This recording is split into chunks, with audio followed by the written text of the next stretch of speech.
Welcome to Toffee TV. It is, well, it's a show that we've been doing for the last couple of weeks. Well, we've been doing for a long time, but we've been having a phone-in. So we've decided to call this now the Everton ClubCall. Patrons, this is your chance to get in touch with us. Let us know your thoughts, obviously, on what happened last night and obviously what is going to go on in the future at Everton. Certainly Saturday against Leeds. This is your chance on Patreon. The link should be there to get in touch with us. So just click the link and get involved. Then they'll put you through to us and we can start having a chat. So this is your opportunity. So instead of writing the comments, give us a call. It'll cost you nowhere. It costs you nothing anywhere in the world. You can call us anywhere in the world and it will cost you absolutely nothing on your phone if you just click on that link that we have provided in the comments over on Patreon. So please do that. Please get involved. You have done in the last couple of weeks. We want to hear from you. We're sick of talking about last night, if I'm perfectly honest. Yeah. So we want to hear your thoughts on last night. So get in touch with us. So yeah. Mm-hmm. So what? Anything shaking, Baz? Anything shaking? YT51 Eon says he's still to be convinced what Alan brings to the table. He's only good in the 3, and if we're going to persist with 2, it has to be Decore and Van der Beek. Well, Decore's not fit, so it's pointless talking about him at the moment. He's not fit. He's not going to be fit for a month. So Alan's going to be playing. I think Saturday shows you what he brings to the team. He was excellent. Last night he wasn't so good, but he was still twice the player Gomez was. But I wouldn't be persistent with 2. I'd be playing 3.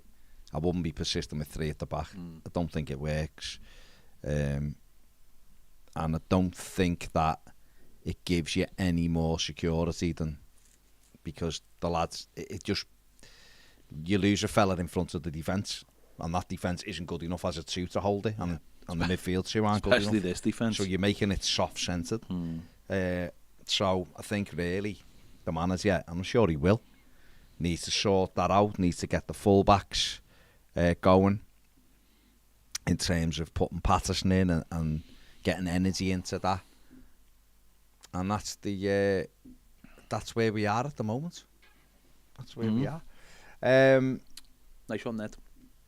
Azul says, too many brainless players playing ourselves into trouble. We have 0 game IQ.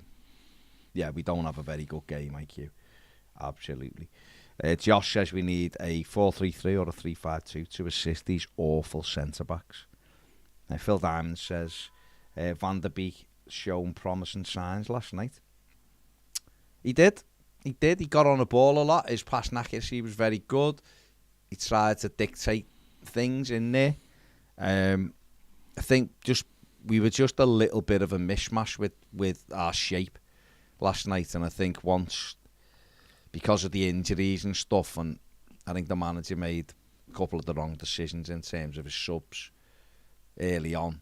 It gave him nowhere to go really, but I'm sure he'll sort that out.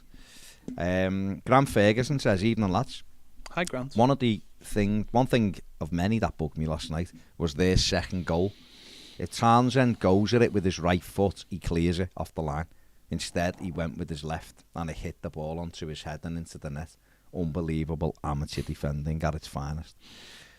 Yeah, I thought, I wondered why he swung at it with his left foot instead of not just going at it with his right. Trying to flick it with the outside of your foot. This comes after the one against Villa though as well when Pickford takes it off his head, doesn't he? Yeah. Gary Waters, howdy. David Weaving says the club needs to hire a sports psychologist as soon as possible. There is no mental fortitude within the squad and should have been addressed years ago. Where is the self-pride in these players? I mean, this has come up a couple of times today, a sports psychologist.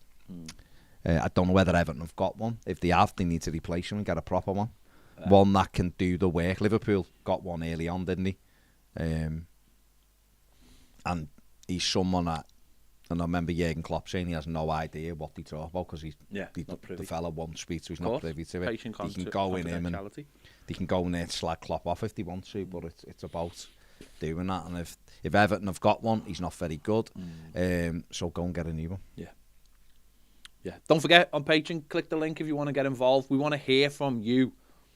We had loads of callers last week. Don't go shy on us now that we've changed the title of the show. Come on, only needs one to get it going, and then you know what it's like. It's everyone wants to get on. Astro's already messaged me. He said he's going to get on as soon as he can. He's in a bit of a meeting, but as soon as he gets out the meeting, he's going to get on. So just get on. All you need is your phone. Honestly, it's all you need is your phone. You click the link and you just talk like you do. It's better if you've got headphones. But if you're having, you just talk like you're on the phone. Degsy, come on, where are you? Let's get somebody on. Where are you? Holger Jacobson says, I can't watch Michael Keane anymore or Holgate. They never improve. They never improve. They're not good enough. Mathew Barry, where are you? You like talking. Matthew's a you good like lad, doing podcasts in your car. Get in. Get on the phone. Hello, it's Mathew Barry in Wales. Let's do it. Come on. Martin Johnson says, was the VAR not working last night? Defo a red card challenge on Gordon. Let's move on to Saturday. The fans have to be involved. A couple of people have said this, that they don't think the VAR was working. I mean, it was. Was it anything? Was anything checked though? No. Why? No. Because it was just given as a foul and a yellow card. Crazy.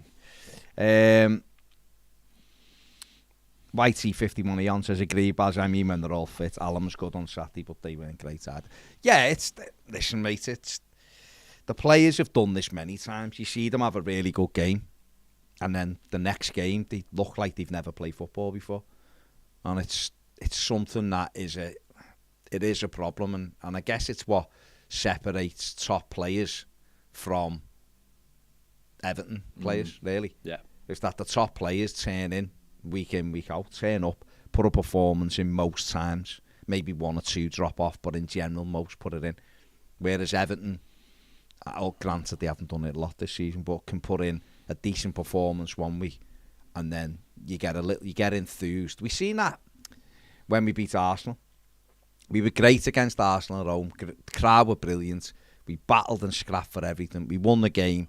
Late goal from Damari Gray. It was brilliant. You know, really emotive. We all left there buzzing. We had Palace who weren't in great form the week later, and we went to Palace and we were shambolic. And we've done it lots of times, and it's the reason why we're where we are. We've done it Saturday. We cruised through Saturday, looked loads of promise, turned up last night, looked like they've never played together. It's the reason why the club is where it is right at this moment. Bulldog Lord, great name, says mentally weak players, Keane, Holgate, Pickford, Gomez, Branthwaite. Head's gone when it gets hard. See, Pickford's normally all right. Yeah. But at Newcastle, he always allows their crowd because of, like any of us playing at Anfield, I guess, isn't it? And them knowing that anyone who's played for the opposition and you're a big fan of that. And then they just give you stick. You've got to be able to just let it go. Because otherwise, if you're that easy to be affected, then all they're going to do is keep hammering you, isn't it? And that's all their fans did last night. Every time he kicked it, every time he got it, they booed and whistled or whatever. He's got to be above that. Yeah. You know. It does make a difference, doesn't it? As I said this a few times, it's not always about getting on supporting your team. It's about having to go to the opposition, making it difficult for them. And then also making people, we saw it on Saturday with Anthony Gordon, making people feel, getting them up for it. We've seen Anthony Gordon go over, stop their player from playing out, getting a corner, and then he's doing that to the crowd. Yeah. And then we score. You score from it. And it all works if you want it to.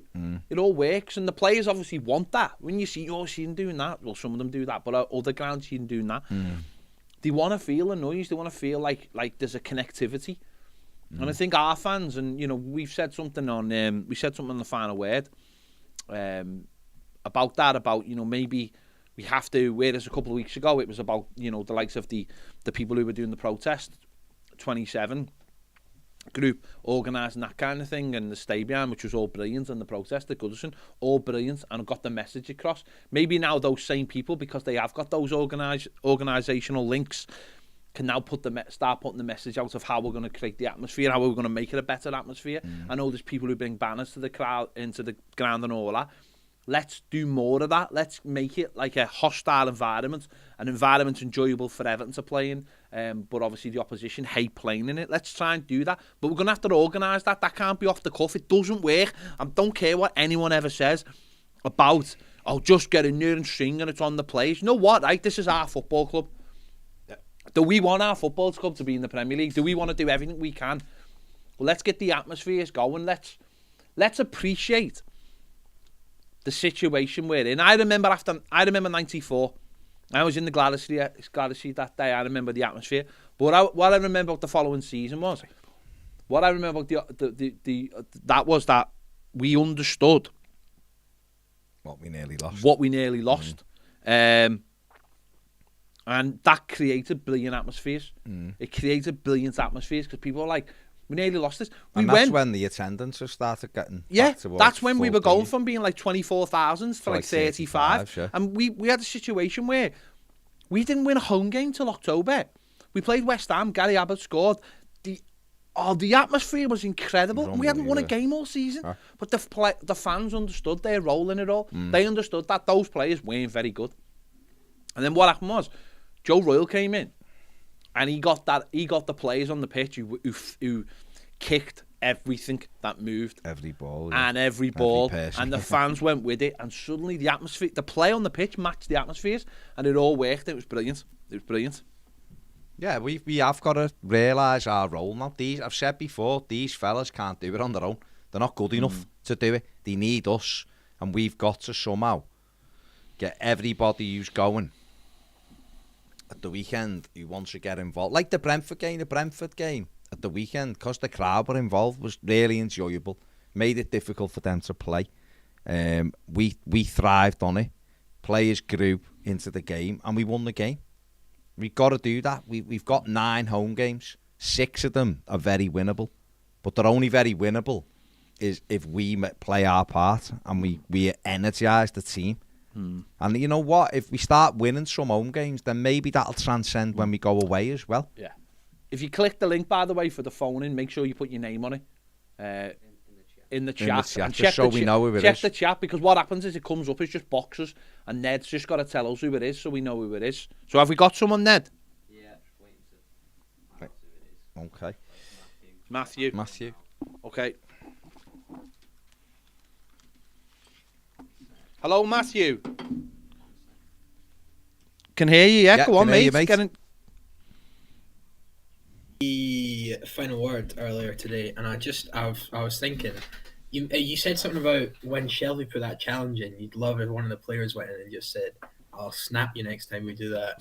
But which is, because I'm from Glasgow, I went to see the old firm not too long ago, and the players, they properly get into it. Yeah, of course. And well, I basically just love to see us doing that. Like, if they're not fighting for us or the club, you'd like to see them at least fighting for the people they sit with, they train with, eat with, exactly, make friends with every day. You know what I mean? Absolutely. Absolutely. Yeah, it's just I'm honestly tired of the lack of effort there. They are cheating. They cheat us every day. Yeah. Like, I don't know. Sorry.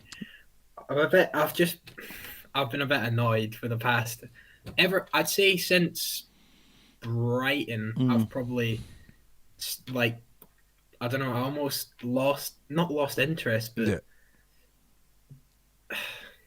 I'm not sure. No, it's the feeling's totally gone. No, it's enthusiasm, isn't it? Especially if you're maybe not close, you're not around the city, or you're not able to go to every game. Of course, you're going to drift off. You're going to stop.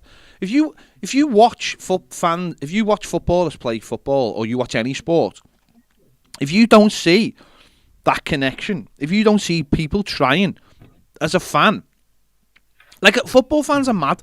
We put up with all kinds. Like, if you were watching a TV show that you loved and the TV show started being rubbish, you wouldn't continue watching it, would you? You just go, oh, I can't be arsed with that anymore. I'll go and watch something else, which is better. You know, we are so loyal to our football clubs. And yet we get very little back at times. Most football fans get very little back. And you're absolutely right. You lose that enthusiasm of the passion and the desire, because if you don't see the players giving it themselves, then it really is hard to pull yourself to watch a game or get behind them or whatever, and No, you're absolutely right, and I understand exactly what you're saying, Matthew. It is that thing of you. What it is you get to a stage where you almost resign yourself to the fact that they don't care as much as you. So why should you invest that? But we do, don't we? We stay with it, even though we're getting very little back.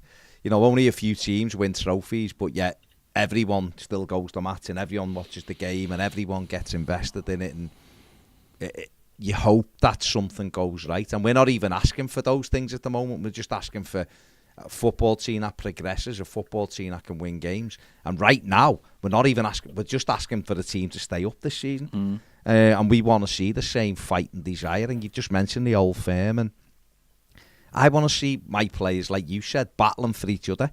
If someone done that to someone on a Sunday league pitch, that kind of tackle, especially someone like John Joe Shelvey, you go and wind him up. You go over to him and say, next 50-50, mate, I'm going to do you big time. And you get in his ear. That John Joe Shelvey, he's a knob, by the way. I cannot stand him. No, he's a divvy, and he's dead easy to wind up. And so he's on a booking after half an hour. You say to him, John Joe, next tackle, mate, watch your ankles, I'm going to do you. And then he's ready for you. So he sees you steaming in, he's going to leave one on you, and then he's off the pitch. He's done it before. I remember he got sent off against us a few years ago there for doing 2 tackles in about 3 minutes because he'd lost his head. Red card. And that's where there's no bit of devilment. Stephen Naismith would have been playing for Everton last night. Yeah. He'd have been straight over to Shelvey laughing in his face, going, come on, mate, me and you. Yeah. Because he knew, he'd know that Shelvey would lose it, and then he'd be off the pitch. And there was no one there last night. Nobody went and grabbed him by the throat last night and said, what are you doing? Could have broke Anthony Gordon's ankle there. Terrible tackle. Yeah. It could have been gone for probably our shading light of the season could have been gone until May. Easily, maybe if that had, easily, mate. Gone terribly. Yeah. No, you're absolutely right, mate. We've got to stand up for each other. Like you said, if they're not going to do it for the fans or the club, do it for your mates who you're working with every single day. Back each other up. Absolutely. Move on. Cheers, Matt, for the call, mate. Top man. Right. Cheers, mate. Cheers, pal, to that. Thanks for the call. Sounded like someone came into his bedroom there. I know. I didn't know whether that was someone else coming on or someone was coming in the room. But, no. Do you want some? Are you having haggis for your tea? No, I think the thing about it, he's absolutely right, by the way. It is stand up for each other. Don't you see it? Do you think at non-league level that tackle would have gone in? People wouldn't have gone and got involved. They'd have been straight over and grabbed Shelvey by the throat and be going, mate, I'm doing you. Yeah, but why? No, but there's no one to do that, as in, we don't have those type of players at Everton. We just don't. We don't have, number one, like, if that happened anywhere, and I know it's like people go, well, you're not supposed to do that. But if that happened anywhere, you would be straight over. And the boss thing about, like, the Premier League is you can go over there and pretend to do it. And of course, like, you can be like, get out, me and you outside. Yeah, and you you're can like, say anything, it doesn't matter. It's never going to happen. Bring your Gucci wash bag with you, you know what I mean? It's like, never going to happen. But you've got to Louis Vuitton you off in a minute. You've got to make sure that you get over and you go, you know what? You touch him again, I will snap you in half. I wouldn't have even said you touch him again. I'd have said, the next tackle, mate, I am going right through you. I'd have been telling him, so he's ready. Going, what? Because he was losing his head. And he's thinking, no, I'm going to do you first. Play the game. It's the Premier League. Let's get Chris on. See, this is what happens once you get one caller. It starts to happen. That's what we want, isn't it? Chris, go on, mate. How you guys doing? You good? You all right, mate? Yeah, go on. Well, it's been better, mate, but yeah, go on. I'm the same as well. We feel each other's pain on that one.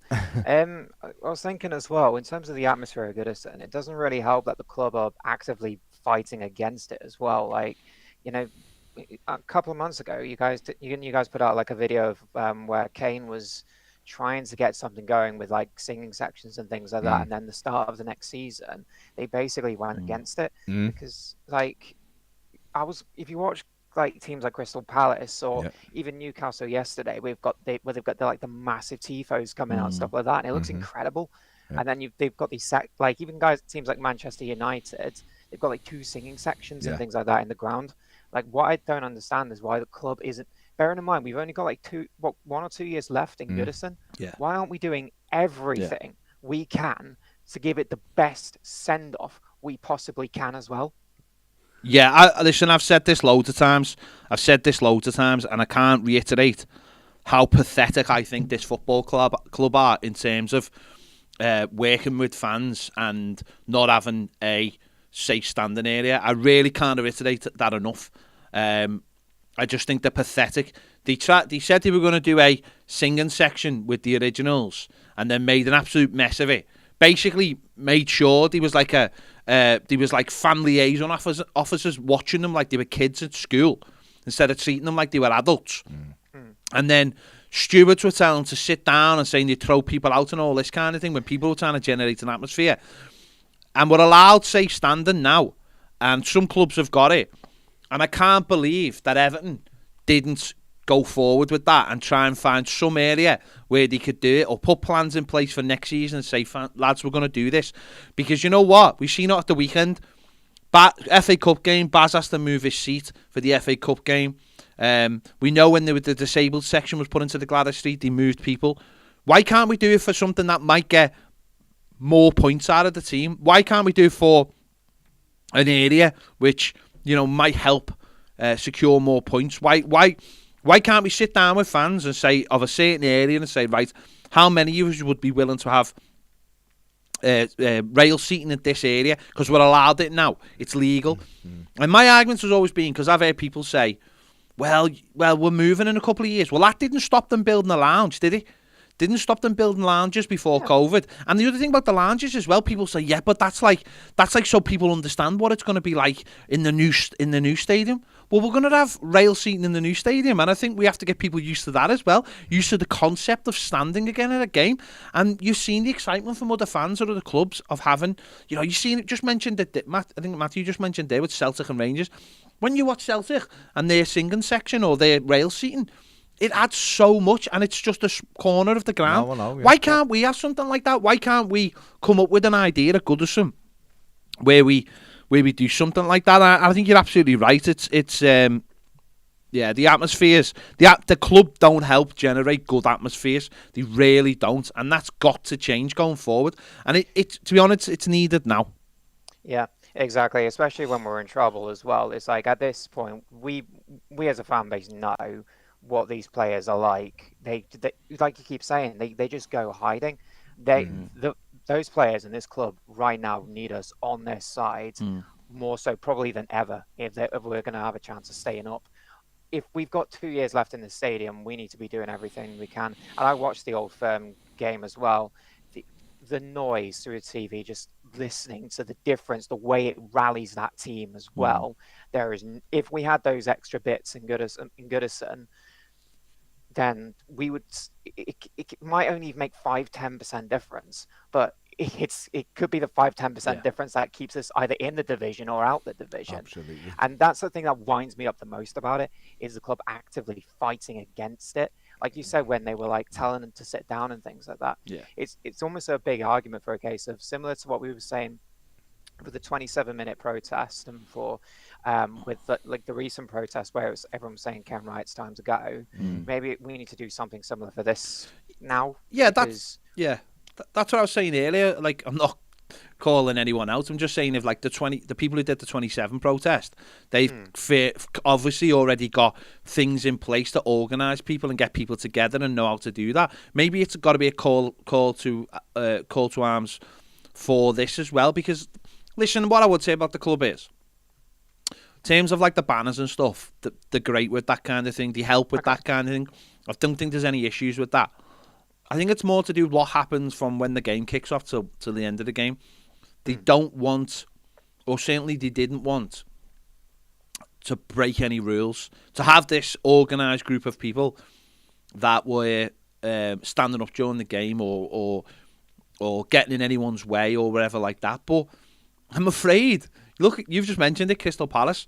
Crystal Palace is a seating area, but those fans sing for the whole of the game, and it's people obviously turn a blind eye to it at the club because they'll probably put a few tannoy announcements out maybe because that's what you're supposed to do. They'll tick the boxes, but They know. I think I seen something last night or something a couple of days ago.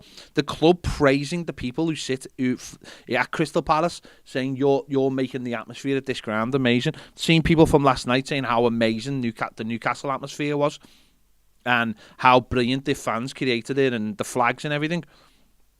There's no reason why we can't do that, but it's going to take a bit of organisation. This idea that these things just happen on their own or during the match or organic. We don't want organic. We need to know that for 90 minutes we're going to have an atmosphere, and that's where we've got to. The club have got to play their part and start letting people do that. Of course, the season ticket situation doesn't really help because obviously people sit in certain seats and there's not much we can do about that if they don't want to be involved in it. But GT4 next to me, I'm in GT5 in the Gareth seat, and GT4, most of the game, there's a large section of who stand for the entire game. So everyone behind them has to stand, and that's just the way it is. And I think it's like it is that thing of like if you're in that area, you're not sitting down for most of this game. And that's just the way it is. And so people want to be in there, people want to get involved. So the club have to work with that. And because we need the crowd now. We need the crowd, I think, more than we need some of the players. Yeah. Really? Yeah, I agree with that, definitely. And I mean, hopefully as well with fan representation on the board, at least that can actually at least put some steps in place where if with the fan representation on that board, it hopefully pushes us further towards that, because like we keep saying it, it's like with the situation we're in, we absolutely need it. Yeah, absolutely.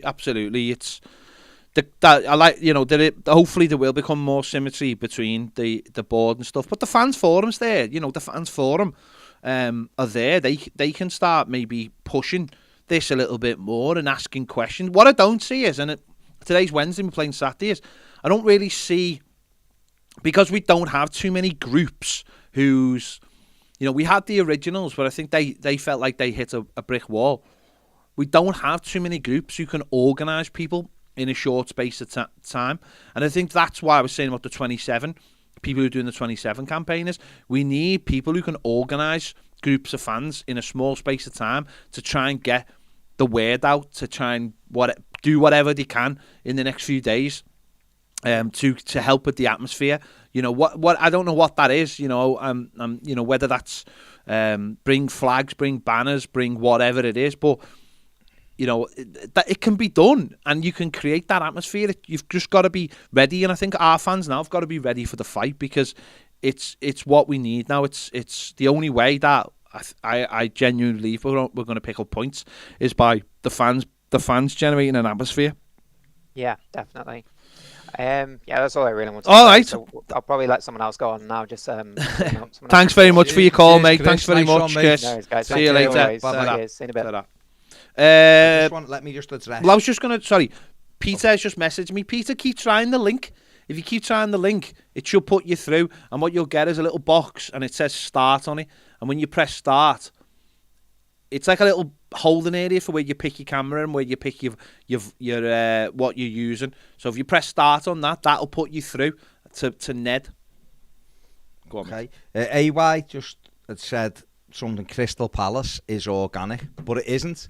It's a section of ulcers that they started. It might be organic now, but they started singing. It was all organised because the atmosphere was terrible there.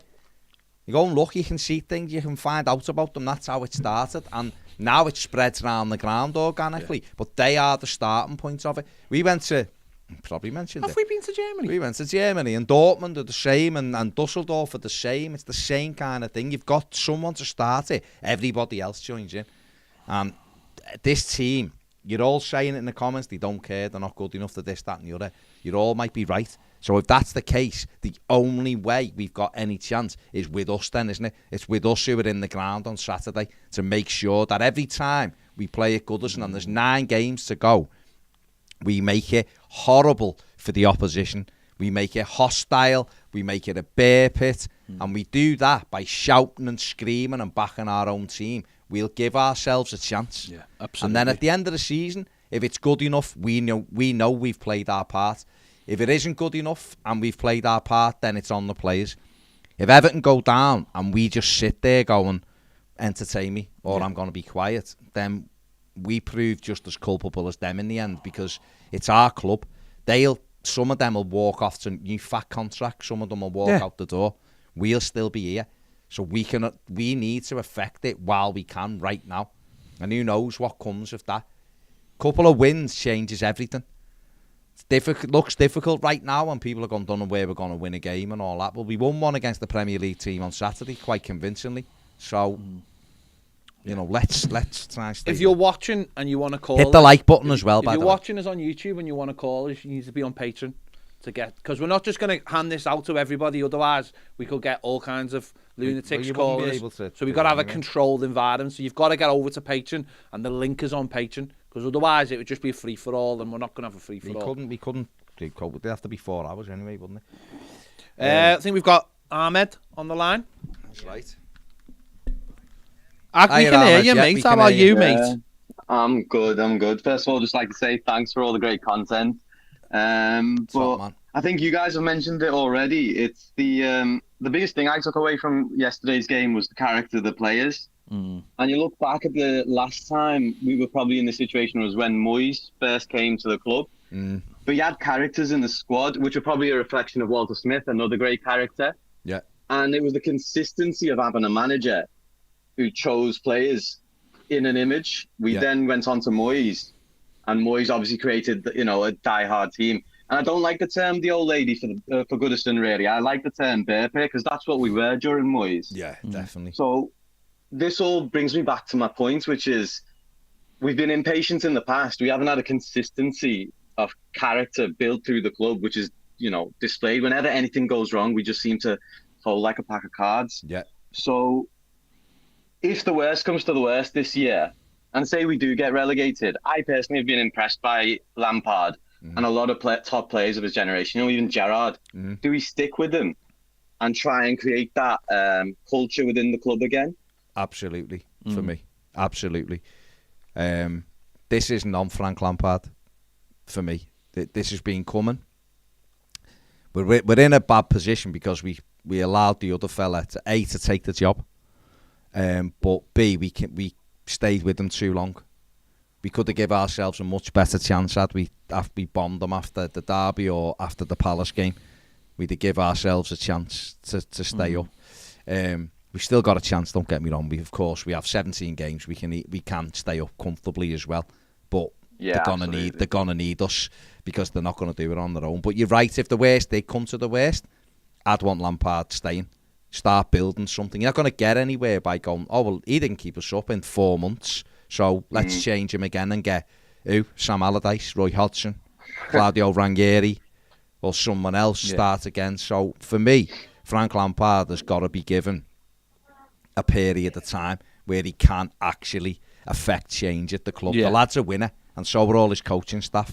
And we haven't had winners, but we haven't had a whole coaching staff like that, and we haven't had a young enough manager with the energy to take it on. So for me, I would, regardless of what happens, he would be Everton's manager for me next season. Yeah, I agree. I think he's he's got experience. Let's hope it's in the Prem. He's got experience of the division.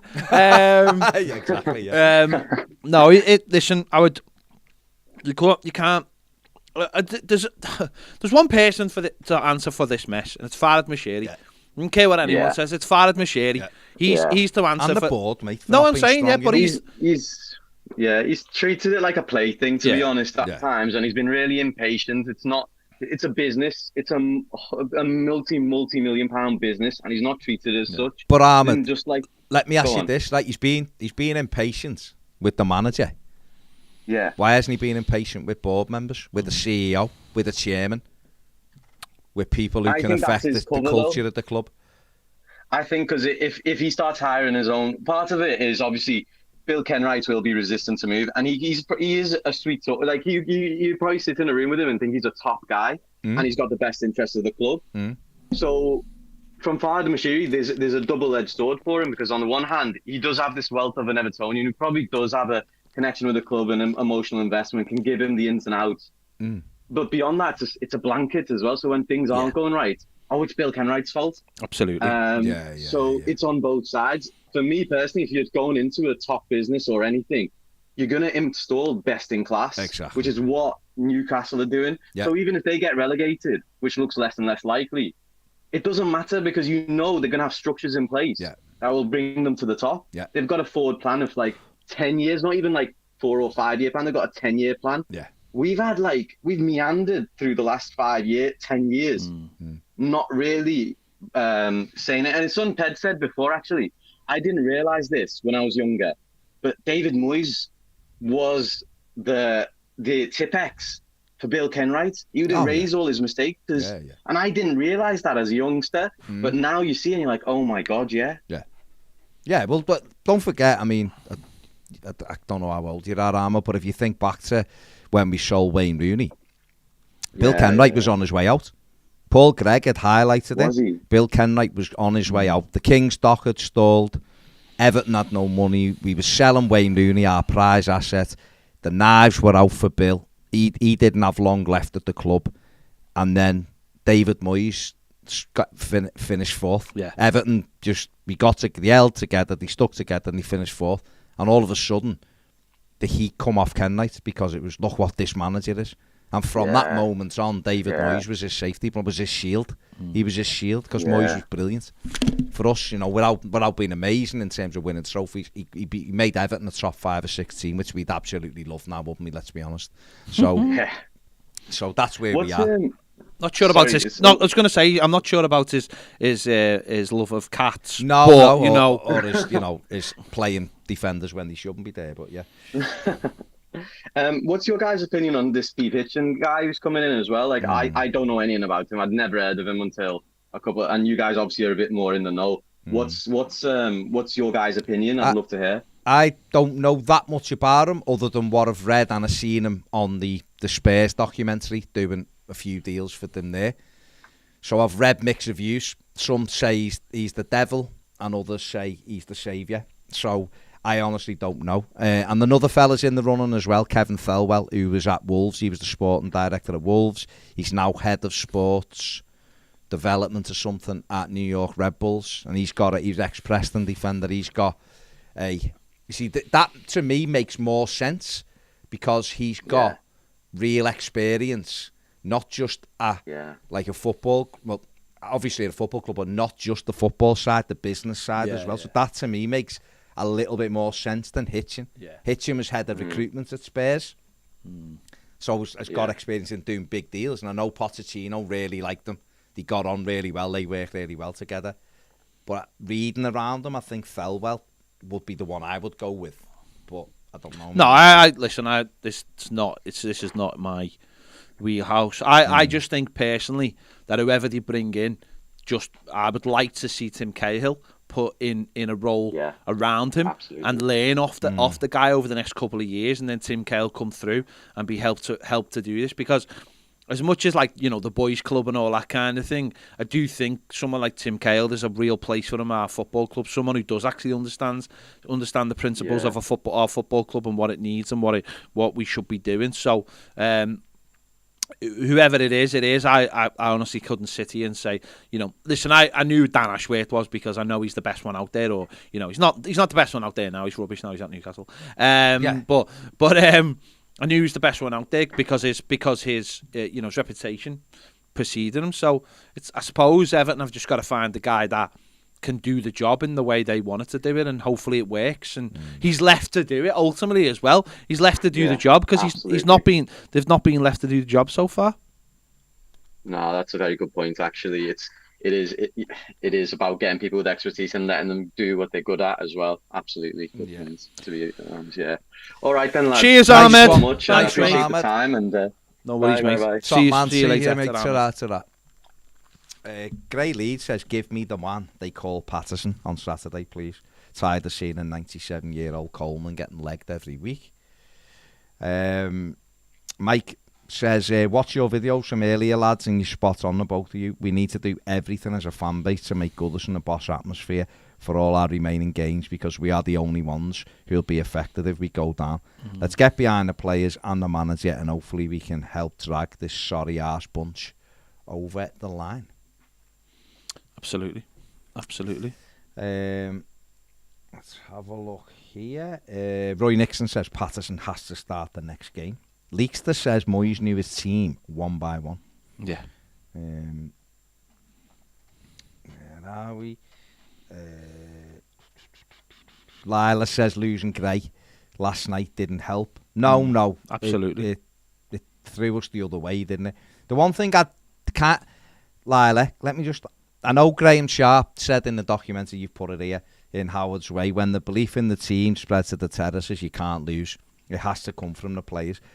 That team, and I remember it well as a kid, but I loved that team, and we've spent lots of time with that team over the last few years. They had characters in that team, though. Yeah. They had winners. Yeah. Peter Reid, Andy Gray, who were infectious, who were wanted to work, who didn't mind getting in people's faces, and then that rubbed off on the rest of the team. Graham Sharp knew how to handle himself. They then got Pat Van Den Houwen, and they started looking after each other. Yeah. Kevin Ratcliffe. They all had that, which is why they transformed. One thing I would say is confidence.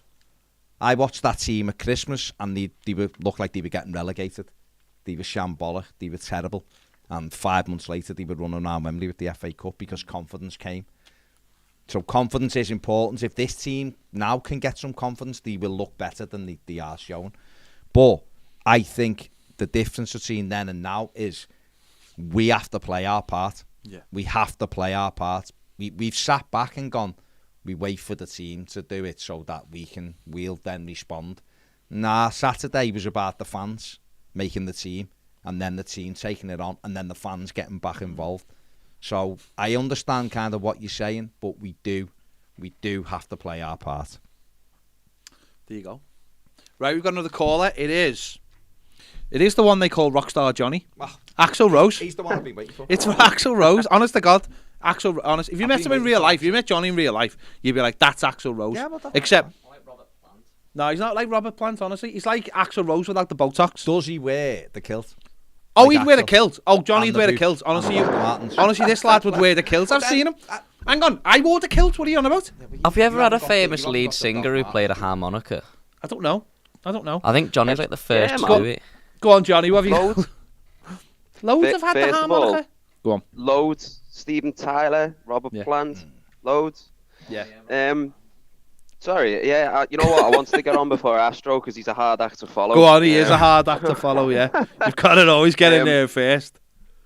Oh, yeah, big time, man. You know, the thing before about the sports psychologist, I've been saying it for ages. Like, our players clearly haven't got the thing inside them that they need mentally. And in 2018, Allardyce brought in a sports psychologist. Allardyce.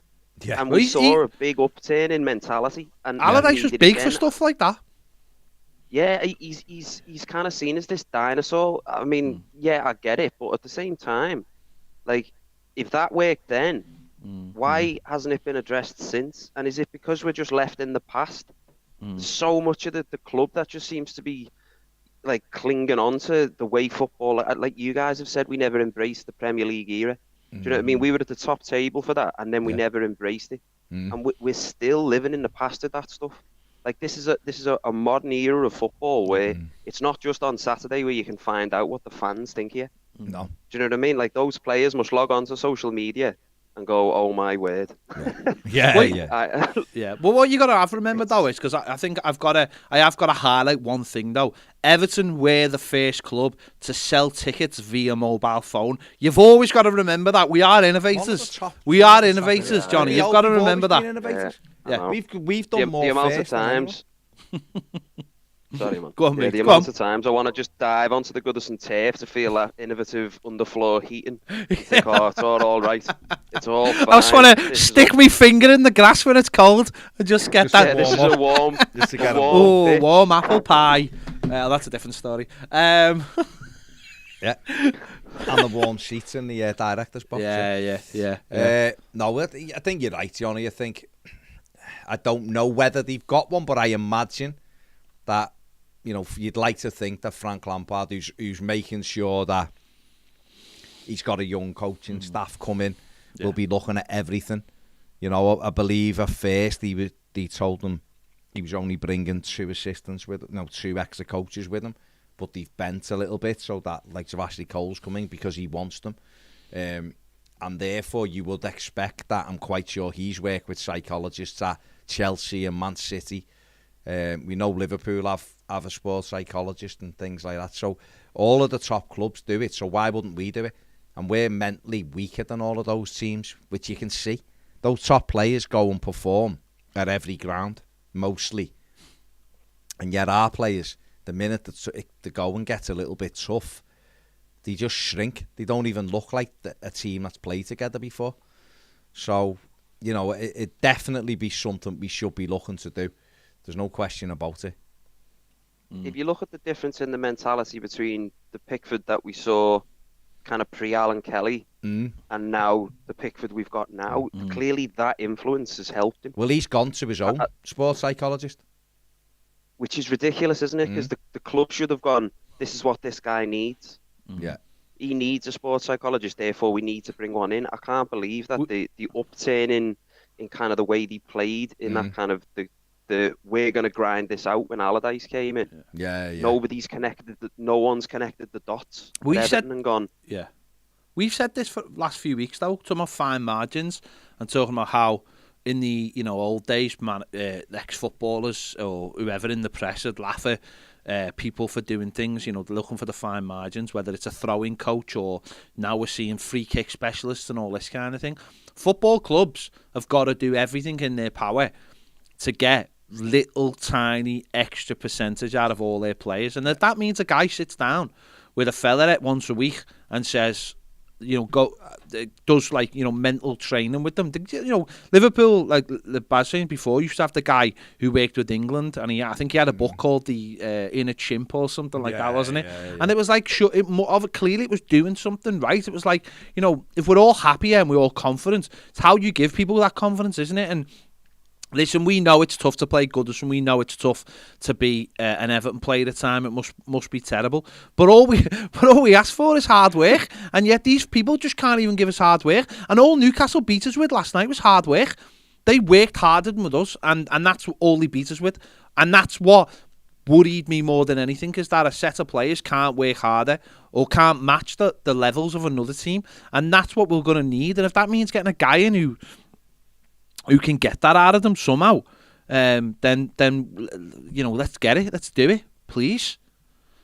Yeah, it to me, it just seems to make sense, and I can't understand why it hasn't already happened or why it's been missing since, I think Dr. Littlewood, I think his name was. Why I'm guessing he left when Allardyce left. The only problem with Dr. Littlewood is you had to pay him in instalments. Yeah, he came in a catalogue, yeah. It's a bad joke. Yeah. No, I know, mate. I know, but it is all those. Look at Allardyce. Allardyce seemed to just... It was like... not Allardyce, sorry. Rafa Benitez. Rafa Benitez just seemed to have this old school mentality way of doing things. It was his way or the highway. He didn't speak to even his own coaches. And he didn't... the season before, last season, we didn't have any problems with set pieces. We had David Ancelotti doing them. We're doing this way of different way. We were getting to the last few games of the season and people were still finding it mad the way we defended free kicks. And yet it worked. And then he comes in and turns it all upside down. And you can understand someone like Michael Keane, who doesn't seem like the most confident lad in the world anyway, not maybe understanding what he, the full understanding of what's going on. And if you're not talking to him and telling him, and of course Benitez's set pieces were terrible the way we set up for them. So it's you're absolutely right. It's baffling. It's baffling that a football club doesn't do everything in its powers to make players feel safer and feel more confident and understand the processes that are asked of them. Finn said St Helens Rugby got a psychologist in because they couldn't win in the big games. They lost 6 grand finals in a row. Ever since, they've won 3 grand finals in a row, 1 League Leaders Shield and 1 Challenge Cup. There you go. Just from changing. I think it's mental that it's not a new thing. No. I mean, it's not like something that was discovered yesterday, like sports psychology, or just psychology in general. We all know what it is. Yeah. Like, it's just bizarre that we seem to be ignoring it, and I think that probably stems from the boardroom and the fact that we've got this really old-fashioned way of doing things. And you're right, it's those fine margins. And it does. You're absolutely right. That goes back to, and we've said this loads and loads of times in the last couple of months, is it's about having people at the football club in the top end of the club who are prepared to allow fresh ideas and have people on the board and the director of football, technical director, whatever, to have these people with fresh ideas. We've just been stagnating the last few years with people who want to do it we didn't have sports psychologists when I used to stand in the boys' pen. That kind of mentality. Do you know what I mean? Like, it's baffling. So I'm hoping this all changes under this manager. I just hope it's not too late. Simply, I hope it's not too late for it. There should be one at the club, just full time. Full time, you know what I mean? yeah. There should, like there's a guy that takes care of the ground. You know what I mean? Like there should be there's somebody there that is as a sports psychologist. Absolutely. It needs to change, and it needs to change quickly. Anyway, gents, thanks very much. Thanks, Johnny, mate. Thanks, one brother. Take care, mate. Just before I go, anyone that's in the comments there that's saying that, I'll tell you the best half player ever is a guy called Sonny Boy Williamson. If you don't know him, you need to check him out. There you go. Very much, there you go. Thanks, Johnny. John. Take it easy, mate. Later, boys. All right. Sonny Boy Williamson. I've never heard of him. So there you Let's go. Yeah. Let's get Astro one. Astro. Let's get Astro one. I mean, that is brilliant. Hello, Astro. We've got you, brother. Yeah.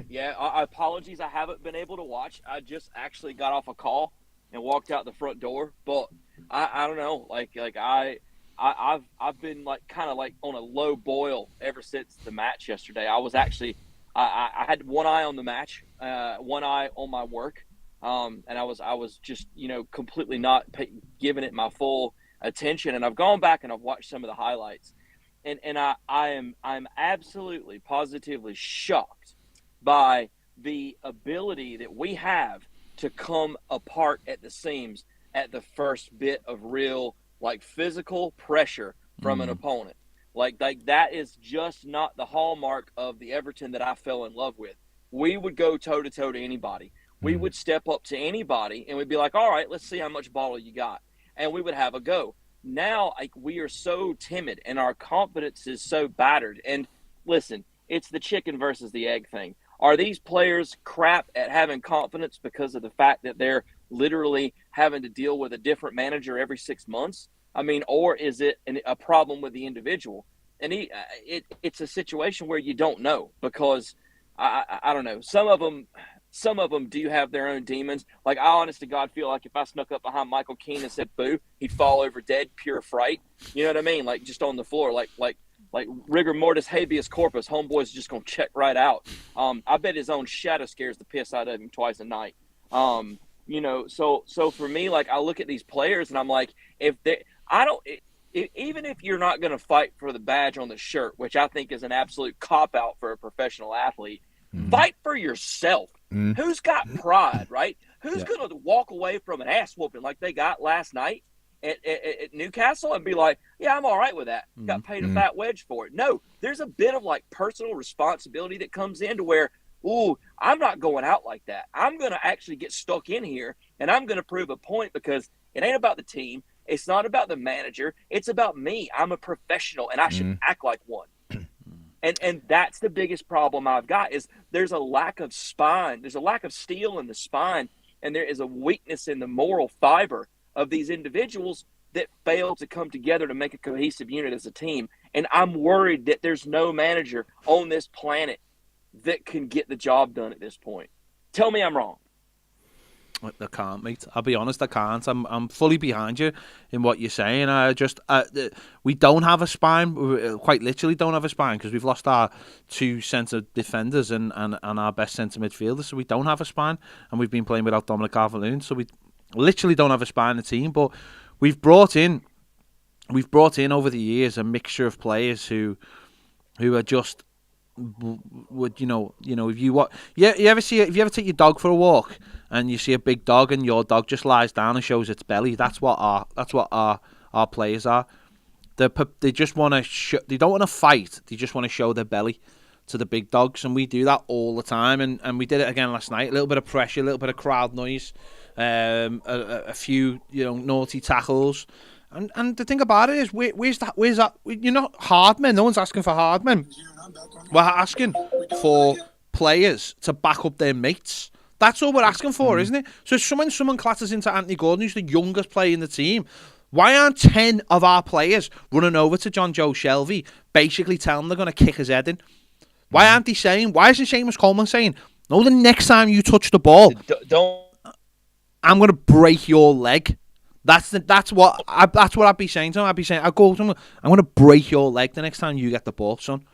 Because in the old days, that's the way it used to be. And put that element of doubt in his mind of like, you know, you're obviously not going to do it, but you're making him think he's going to come for me, so I'm ready. And then the next tackle he throws in is wild. He's off the pitch. It's that game management, because don't forget, he's dived in with a horrific tackle there.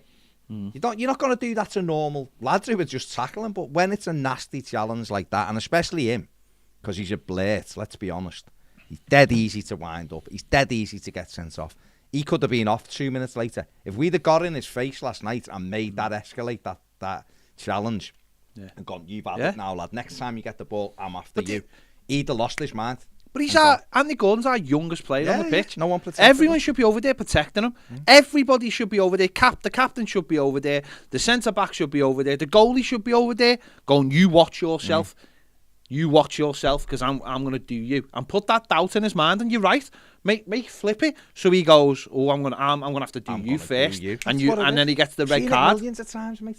Seen it millions of times. Seen it on the thing. I used to say it to defenders when he right, next one I'm doing it. I couldn't fight my way out of a paper bag, but in their mind, so the next time I got it, they boot me up in the air, and that's the referee just go, "Come here." These are professionals. They're not going to.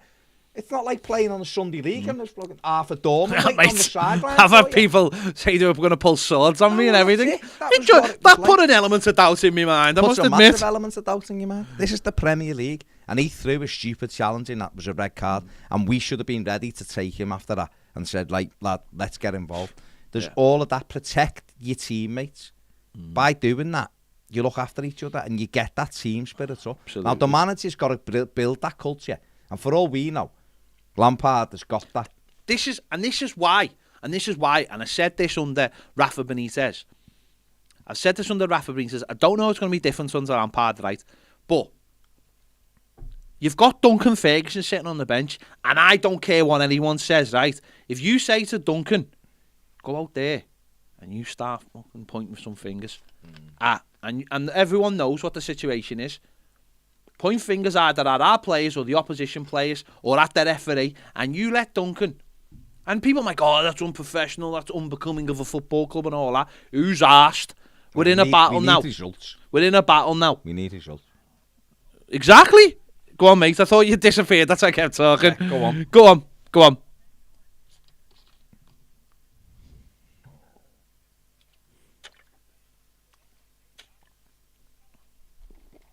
Yeah. Last night from behind. I mean, every player in a blue shirt should have been lining up to kick him up his ass. Yeah. Yeah, they should have been lining up in his face. They'd have had to peel me off of him with a crowbar.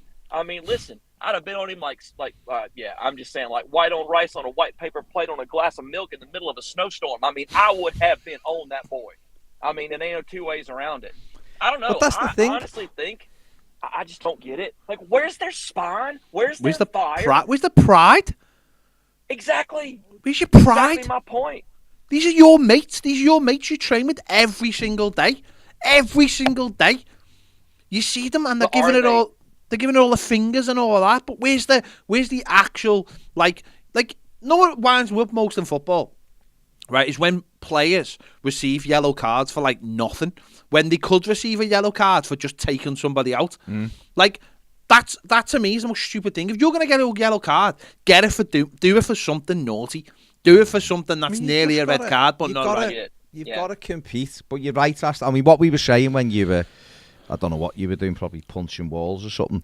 At least it's not horses. Yeah. Now, what we were saying was, when that challenge came in from Shelvey, our players should have been saying to him, "Next tackle, I'm going to snap you in half, lad," and got him wound up. Because even if you're not going to do it, he's that type of a muppet, Shelvey, that he'll try to do you first, and then he's off. Yep. That's it. He's gone. He's gone. And they're down to 10 men, and it's walk off you go, son. Right now, we get our game plan going.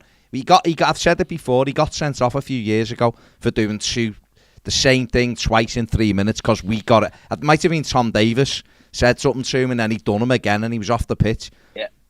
Wind them up. Even if you're not going to do it, tell him you're that. Say, I'm going to snap you in half in a minute, lad. Next tackle, watch your ankles.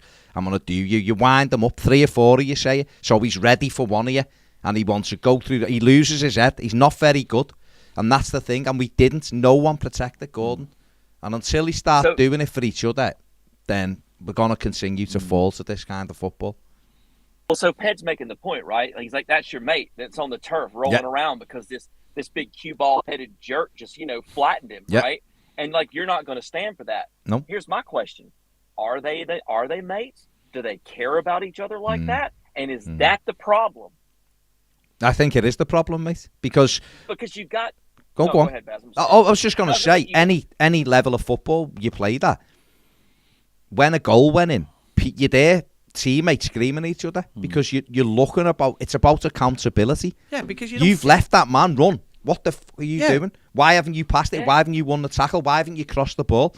Because you all want to win. I don't see any of that apart from Jordan Pickford. I don't see anyone calling out anyone on the pitch at any level. And that worries me, I've got to be honest. I mean, Anthony Gordon, isn't he going above and beyond? I've heard somebody say that he's working with a strength and conditioning coach outside of Everton to get a bit stronger, to get a bit more hinge, so he can, be a bit more competitive. Some of these other people, right, you remember what it was like being in school. If you had a kid who was really just caning it in his class, working hard and doing extra credit, everybody's like, oh, he's a kiss ass. You know what I mean? Everybody hated him because he was trying to do better. Maybe it's a situation where they don't have his back because he's like the kid who does the extra credit. He's the one who's trying hard. He's making less, but he's doing more. And that creates resentment. And I'm going to tell you something, when it comes to man management, that's the kind of garbage that you have to manage right there. And I've seen the fine list that Lampard has, and good on him. But I think it's got to be more than that.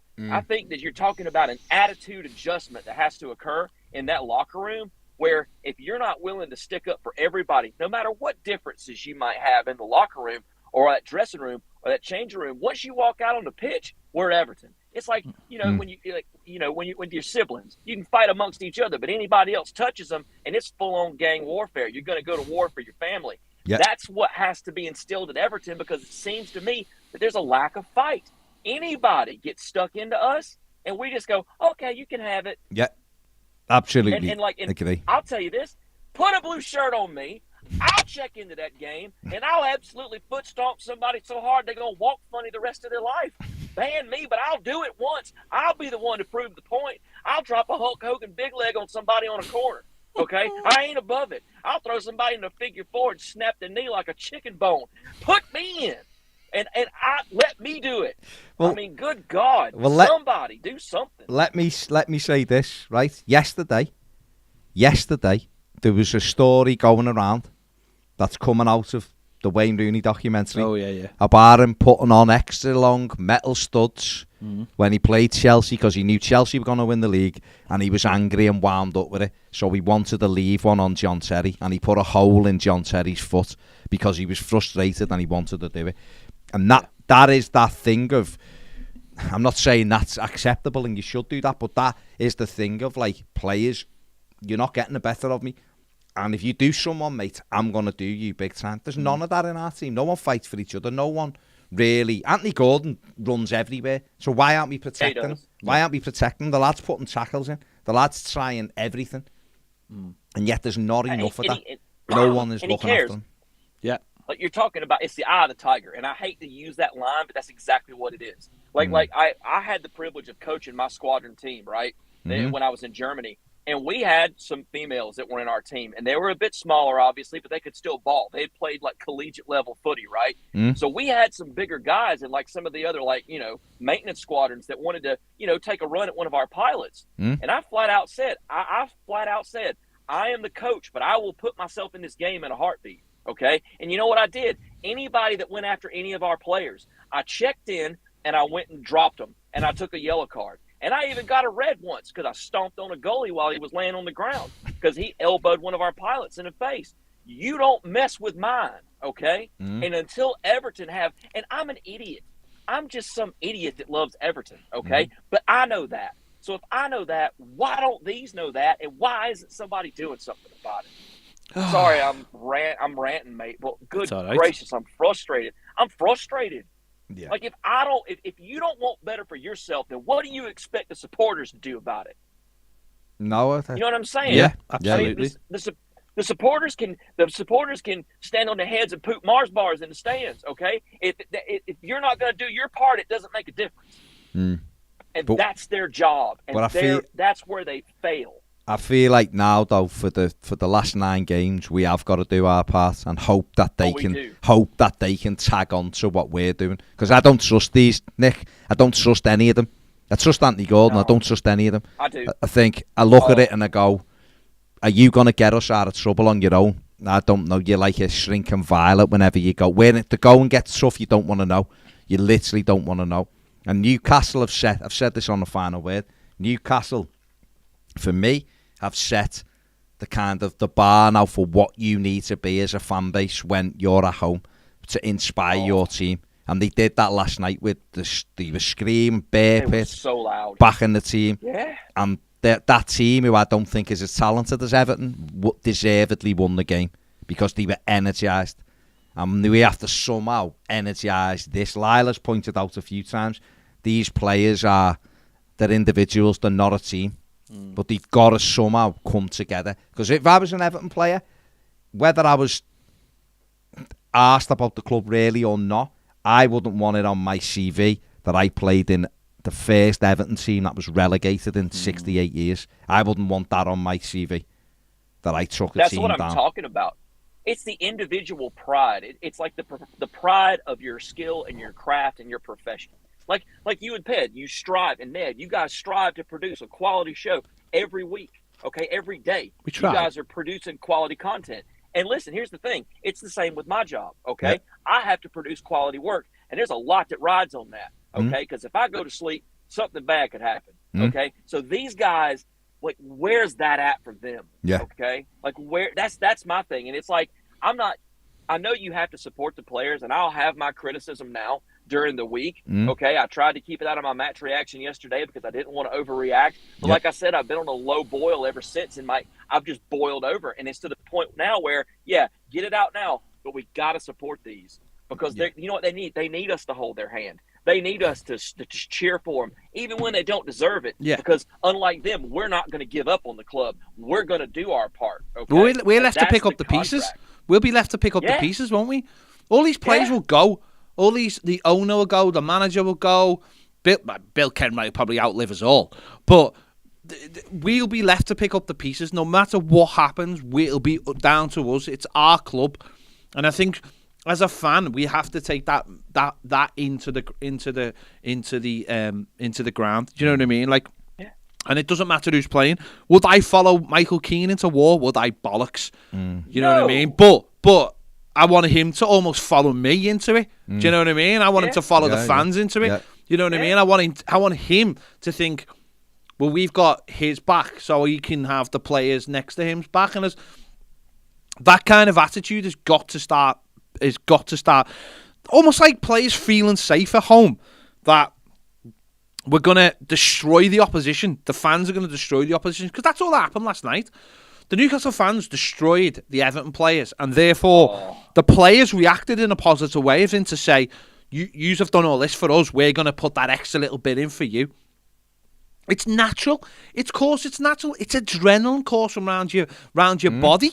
It's the adrenaline to make you run that extra little bit. It's that adrenaline that makes Lascelles come over from centre-back and smash into Townsend. A few people have pointed out, rightly so, Alan did try to get Alan would. I know Alan would. Alan was running around in his midfield. Of course he didn't have a great game, but he was working his bollocks. No, and that's fair. He was on an island. He was alone. He's one-man midfield. That's the problem. That's the problem with playing two men in midfield, and one of them is a footballer in quotes, because it leaves all the hard work to the other guy. You need guys who've got the attitude of I'm gonna kick you. I'm gonna go through it. Sorry, Ned's putting all kinds of pictures on our screens here that you can't see to upset us. We need players who can do everything, and you were, like you said before, we don't have enough characters, and this is we're gonna find this out now in the next 17 games who we have and who we don't have, basically. Like you guys have always talked about the whole Moneyball aspect of things. And while I think that that's an exceptionally bright way to go about recruiting and running an organization when you have limited financial constraints, it has to be coupled with a practice that the Atlanta Braves used, which was called, honest to goodness, simply put, makeup. If your character and the way you behaved and the person you were wasn't going to fit into the clubhouse, they did not sign you. Okay, because it's all about the makeup of a unit. Okay, and that doesn't mean that you need a carbon copy of every single person. No, that doesn't work. You've got to have leaders, but you also have to have followers. Okay, the problem is that we seem to just have an absolute leadership vacuum. Okay, there's got to be somebody who has just the sheer audacity to be like, I'm not having this. Everybody, get over here. And whether they listen to you or not, you keep saying it until they start to track and follow. I mean, I question, even if Lampard is up to the task, and it seems like his coaching staff has the experience and the mettle necessary. My whole thing is they can't go out on the pitch. Frank Lampard can't anchor our midfield, can he? You know what I'm saying? Yeah. Do we have the parts necessary to build and cobble together some semblance of a team to get the points we need to get through the rest of this season and still be in the top flight? Yeah, that's the question, isn't it? I mean, just going back to what you're saying there, we call that a no knobheads policy in this country. When you buy players, you do your due diligence. Moyes did it all the time because he knew he couldn't be picky. He knew he couldn't be picky, so he had to buy the players who were going to do it, everything for him. That's why we ended up with people like Tim Cahill, who were prepared to run through brick walls. Stephen Pienaar, another one who's seen as a flashy player, but was prepared to work really hard as well. And you've got to get that mix, and we just haven't got that mix. We've just bought really, really poorly without doing the necessary due diligence on the character of these players. And it's come back to bite us big time. Absolutely big time. I bet you people laugh to the bank when we bought some of these people, because they're like, not only did we ship this dead weight, look how much we got for them. And they are literally millstones tied around the neck of the club that are holding us back and holding us down. I mean, honest to goodness, if it wouldn't wreck us for financial fair play, I don't know. I'd sell them for a Mars bar. You know what I'm saying? Sell Michael Keane for a pack of Quavers and a Mars bar and a cherry Coke. You feel me? I mean, just get him gone. Same thing with Fabian Delph. If I never see him again, it won't be too soon. You know what I'd do with Michael Keane? Do you know in Toy Story 2 when they drop Jesse off? Yeah. That's what I'd do with Michael Keane. I'd just put him in the boot of a car and I'd just drive somewhere and I'd just leave him there, and I'd be like, if anyone else wants him, you can have him, mate. Because I just think he's fucking abysmal. I can't have him for a second. I just think he is the biggest demonstration. How has an owner sacked 6 managers and not got rid of Michael Keane? Honest to God, he's the biggest indictment of what's gone wrong at Everton Football Club in the last 5-6 years. He's the poster child of the dysfunction. And there again, and people have asked me, hey, why are you still taping up your badge? Why are you still taping up your badge? Last night is why. Okay? Last night is why. Because NSNO means absolutely zero. Yeah. Unless you're living up to it. And we're not living up to it. Like you said the other day, the 80s badge didn't need a motto on it because the people on the pitch did it. That's right. Listen, NSNO didn't need to be on a shirt, baby, because it was in the football we played, and that was Howard's way. And I'm going to tell you something. You know what I do? When I get really down, I watch Duncan Ferguson highlights, okay? There's a great YouTube video that's got like the wind beneath my wings and a rock version playing on it, which is awesome, by the way. Get pumped. And then the other thing I do is I sit and watch Howard's way, and I watch Sharpie volley that ball in at Anfield. And I watch Andy Gray, who while I may not agree with everything he said now, that dude walked on water in an Everton shirt in the 80s. And like right now, I'm reading about the last champions, right? 86, 87, and I'm reading about all this, and I'm like sitting there thinking, this is as close as I'm ever going to get to seeing Everton succeed if we don't have an absolute sea change at this organization. Yeah. And that's just that. Doesn't that just make you sick? It makes me sick, and I never tasted the glory. It must make y'all nuts. It makes me sick, mate, that I long just to be safe and in the top half of the table. It just makes me sick. Honestly, it just makes me. It's like a different sport now. It's just mad. It's just mad. If I had the capacity, and if I had the ways and the means, I would fly to Liverpool and I would stay until the end of the season, and I would absolutely. I don't know. I'd get the big Ric Flair gold belt and I'd come out of the stands with it and just start attacking the opposing team's players. Apparently, you can get away with that because Leicester did it the other day to Nottingham Forest. You know what I'm saying? But I mean, I don't know. I would leave that ground completely with no voice every week. Every week. If I had the capacity and the ability to do it. You said something at the end of your match reaction last night. And it is right. Let's keep some perspective as well, though. There's 17 games to go. We can move away from this. We've got 9 home games. The points are there to be won. There's no point resigning yourself to go. That's it. It's done. We can't affect it. That's nonsense. Norwich City were one of the worst teams I've ever seen in the Premier League, and then they won 2 games in a week, and everyone's saying, "Oh, they're great now." Are they? Yeah, they got Carrot. Carrot top scoring goals. No, but the thing isn't exactly, it can change quickly. Newcastle were dreadful and have got a few plays and got a way of playing, and now they're picking points up and look like they could stay up. So, we were top in September. So, it's there. We've got to somehow tease it out of these players, and it might be the fact that we have to battle and scrap. Well, battle and shout and scream on the terraces to help them get some momentum and some confidence that helps them get results that we don't expect as well. And if we do that and get safe, we can reset in the summer and it can be calmed down. It's but perspective. I thought it was a good way you put it last night. Let's have the perspective. It isn't over. There's a lot of points. There's 51 points still to play for. Yeah. A lot of points. Baz, what got me in trouble today, mate, and you're 100% right, and I'm really glad you said that, but what's gotten me all bent out of shape today is that you're 100% right. Newcastle was in crap form, and now they're good, right? Norwich, like you said, one of the worst teams we've seen in ages. They've caught form, and they're now better, right? The problem is that I've got this list that I started before the Arsenal game where I was looking at the schedule, and I was trying to figure out where our points coming from. Where our wins coming from, okay? So what I'm doing now is I've got what I predicted, okay? And I can tell you this, we are behind where I predicted us to be, and I think I predicted us finishing on 38 points. Now, there again, the perspective that I have is Everton are in their garbage form, okay, because I'm in this moment. Everton are in their garbage form. Our relegation competition is in superb form, okay? So what happens to me is I am picking these teams and how they're going to perform a month from now based on what they're doing right now. And obviously, you and I both know that form is temporary, right? You can lose it just as easy as you can catch it, right? Absolutely. So as I sat here in this situation this morning before I got busy at work, I ran the numbers again, and I honest to God got in a panic and a flap.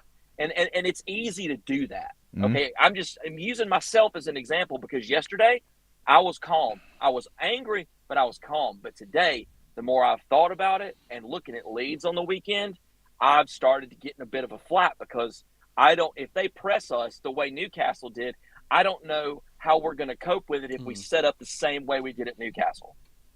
So, yeah. No, absolutely, Nicky, absolutely. I mean, the proof will be in the pudding, and we need to see a response now on Saturday. And then we can, I think, from Saturday, we can make an assessment on certainly our home form. And it's going to take time under Lampard, of course it is, but I think Saturday is going to be the reaction. We need a reaction now. We need a reaction. Those players from last night, who play on Saturday, we need a reaction. And the fans need to react. The fans have to don't be angry on Saturday. Put everything into how much we can destabilise Leeds and forget about the anger onto our players. It's about destabilising Leeds. So, Nick, thank you for calling, mate, as always. Top man. Thank you, guys. Thanks for having me. having. Yeah. Nice one, mate. Cheers, lads. Cheers, mate. Take care, mate. See ya. Right, any comments before we finish? Don't forget to hit the like button. It's the biggest comment. Hit And the don't like forget button. to subscribe. We're just doing a refresh there. Bertie Blue thinks it's delusional to think the fans can turn it round.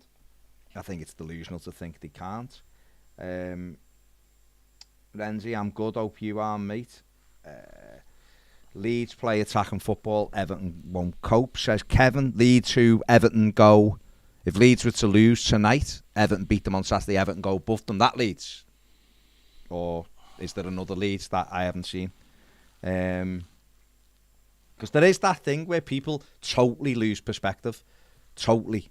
Everyone becomes like prime Barcelona 2008. And Everton become like Scunthorpe. Yeah. Where it's crazy. It's absolutely crazy. We've been absolutely pathetic all season. And yet we can still go above these teams. Stuart, that's wrong. Stop blaming the fans. It's their job to work for Everton. Who's blaming the fans? Just get me the video where we've blamed the fans and send it in to us, Stu, so I can see it. Because no one's blaming the fans. What we've said is we have to play our part. Or we could, if you're advising us to just sit there quietly, sound, that's your opinion. My opinion is we need to do what the Newcastle fans did last night to help their team win. That's just my opinion. I'm not speaking for everyone. That's just what I think. You think we shouldn't do anything. That's fine. Where are we? Here. GTE says, evening lads, my concern is that Lampard is not the type of coach to sort out defences. He's more of an attacking manager, suited for teams higher up the table. Right now we need a defensive-minded manager. But we haven't got a defensive-minded manager. But a defensive-minded manager might only get you 0-0 draws, which aren't enough. Whereas an attacking-minded manager might get you 2-1 wins or 3-2 wins, mightn't he? So you can see the argument both ways. I think people would have gone berserk if Everton would have got Sam Allardyce in instead of Lampard and gone, we're just doing this to try to stay up. People would have lost their mind. Ollie says we can still do this, lads. We are Everton. Damien says these players are now thinking, well, if we go down, we can just get off and get another club. No, Damien, that is right. Some of them will just be thinking, well, I'll just move to the next one. But we won't be moving to the next club, will we, as fans? It's our club, and that's what we're trying to say. Maybe we just do need to fight for it. Joey Burrows makes a brilliant point. We had a defensive-minded manager in Rafa Benitez. Yeah, that's why we're in the mess. It's what I find absolutely mad is that anybody are considering that Lampard is to blame in any way, shape or form for this. It's thing crazy. about it is, though, that's fine. I understand what you're saying about the manager and stuff and defensive. He's got coaches. He's got good coaches. Great coaches. He's got good coaches who are Clement and Ashley Coach Cole. that won Joe Edwards just won the Champions League. So Paul Clement's worked at 3 of the biggest clubs, 4 of the biggest clubs in the world. So he's got good people around him who understand. It's the players. The players are dross. They're dross, real dross. So it's the mental attitude of them. It's not I've said it before. Technically, they're not dross, but it's up here. So it doesn't matter what you're doing here. If you can't put it together, or you go, oh, you know what, I'm great, but then if the crowd starts shouting at me and booing, I just can't play him. Sorry, then that's no good to anyone. I find that. We've got a super chat from the Pagoda team. Nice one, mate. Much appreciated. Said, great show. You two are excellent. All the best. Thank you. Thank you very much. Cheers. And that's really where it is. Yeah. It's that thing of. Stuart says, I agree the fans should help the team if they want to, but you can't blame them if they don't want to. I'm not blaming the fans, Stu. I'm saying the only way us as fans can have any kind of influence on it is if we shout and scream. That's simple, right? That's all I'm saying. That's simple way of looking at it, right? Let's do our part. Let's make Goodison a horrible place to play for the opposition. Then we can turn back around and go, we did our part. And you know what? If that makes me feel 5% better about the whole thing, then I'll take that, because at the moment I just feel like dross, thinking about Everton and thinking about what could happen. So fans can make a difference. We've seen that last night. And Goodison Park, I don't care what anyone says, Goodison Park isn't a hostile place to play football if you're the opposition. It has been in the past. It has been in the past, but in recent times it hasn't been. And we've been so focused on our own club, our own team, our own players, that we haven't been focused on the away team, and Put we it have this to. Way, the times it's been a little bit hostile this season was Spurs after the penalty decision, and we should have won the game. I know we nearly lost it with Lo Celso last minute, and Arsenal, because of obviously stuff that was going on, and we beat Arsenal, who are a team that are going for the Champions League places. So 4 points out of those two games. Exactly, and that was when it was a little bit hostile. So I just think we've got to try and have a go, and if it doesn't work, it doesn't work. But that's the only way, I think. It's the only way we can affect it. Let's remember as well, please just remember this. The manager's been here a week. He's been here a week. This isn't his issue. If it was if Frank Lampard had it all season, I'd understand people going, he's too open, he doesn't defend, he doesn't do that. He's been here a week. He's had 2 games. We've won one, we've lost one. So we've got to buy into a manager. If we'd have won last night, a lot of us would be going, he's amazing, Lampard, he's this, he's that. So he wouldn't have been amazing if we'd have won last night, and he's not the problem today because we didn't. So let's just focus on what it is. And what we need is results. Get behind the team. I'm sure we will anyway. People will, of course we will. But I personally feel it's important. Adam, I've just gone back through. I can't find any super chat. So thank you if you did do it, mate. It's not. There's one. No, you need to be on the Thingo page. Go on. You go. Well, I've just have a look now, mate. So yeah, that's all I'm saying. I'm not blaming fans. It's not, but what I was saying is that's the only way we can have any kind of effect on what's going on in the pitch.